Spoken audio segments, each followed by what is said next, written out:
Magandang araw mga kakutsero. Ito na naman po ang inyong lingkod na si Jigs na magbibigay sa inyo ng giya ngayong araw ng Miyerkules. Ngayon po no, meron tayong Super 6 carryover amounting to 69,755 and 26 centavo. At yan ay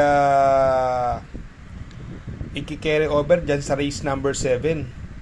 Ngayong araw po, no, meron tayong 7 magagandang karera at itong aking giya ay purely review and analysis ko lamang at walang halong information. Simulan na po natin. Race number 1, kung saan po magsisimula ang ating winner take all. 3-year-old group 6 race at ang distansya po rito ay 7 October or 1,400 meters. At dito po may 6 na kalahok, no. Dito no, matutunghayan natin no, yung Habibi Scout no. Tumakbo po na stakes race na karaan niya no, kung saan tinalo po siya ni Midnight Bell no.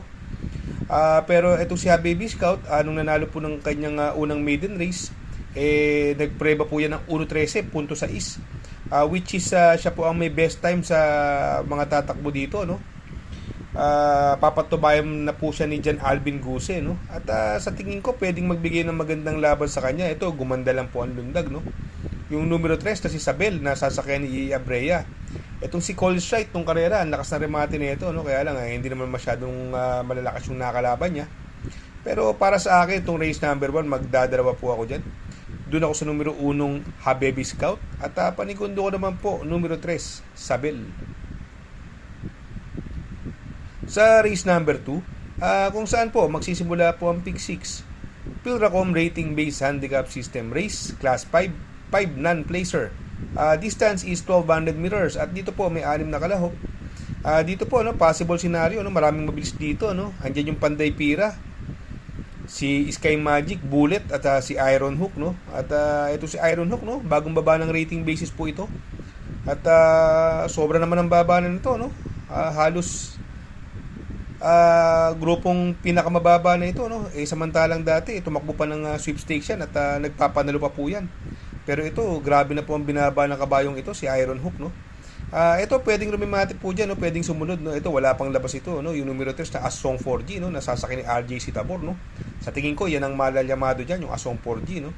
At ito naman si Carolina Bell, maganda naman ang numero, masama rin po lumundag yan. Pero ngayon nasa labas po ang numero at sasakyan po ni Joel Cabarrios.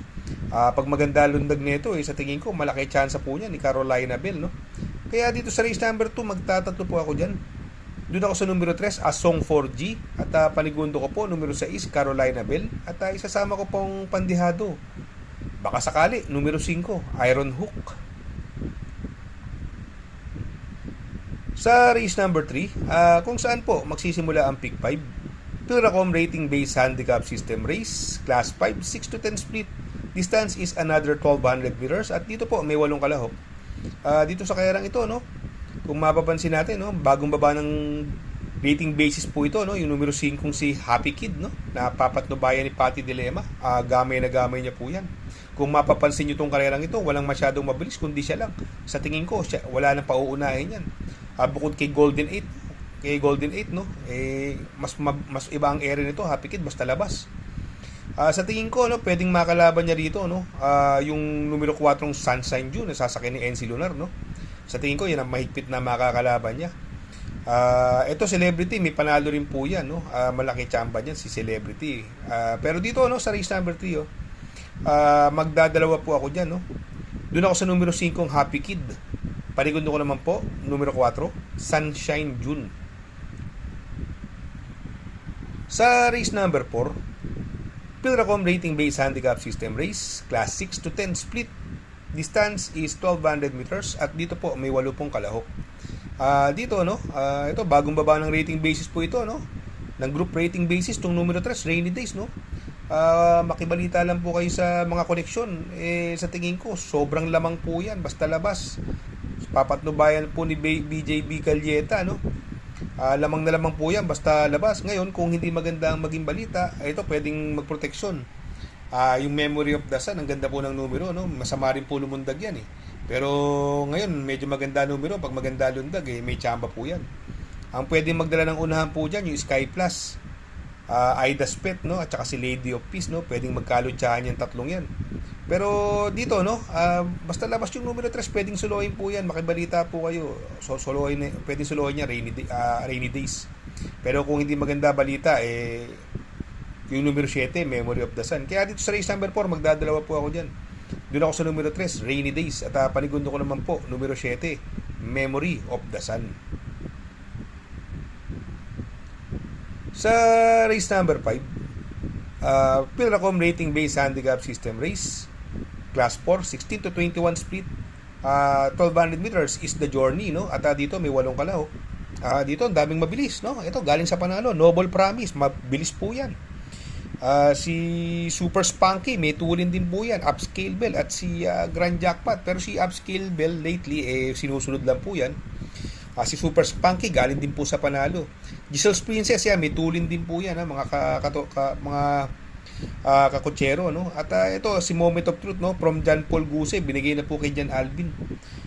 Sobrang baba na po sa laban ni Moment of Truth, no? Baka mapatakbo niya ng maayos to. Alam naman nating stakes race runner din po yan at sweepstakes winner, no? Baka dito makachamba na po siya, no? Ito naman Dreams of the World. Binigay na po kay Kelvin na Bobo, no? Ang alam naman natin nakakalaban niya sila Champ Campin, no? Kaya kung ganun pa man ang mangyari, magkalutsahan yung Noble Promise, Giselle's Princess, Super Spunky and Grand Jackpot, makakarimati po yung mga kursonada natin dito, no? Ako, ang napupusuan ko po dyan, yung numero 7, Dreams of the World, no?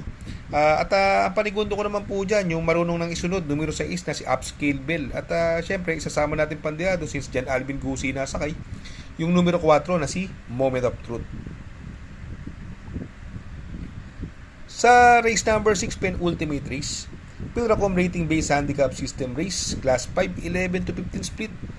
Distance is another 1200 meters or 1,200. At dito, meron po tayong 8 kalahok.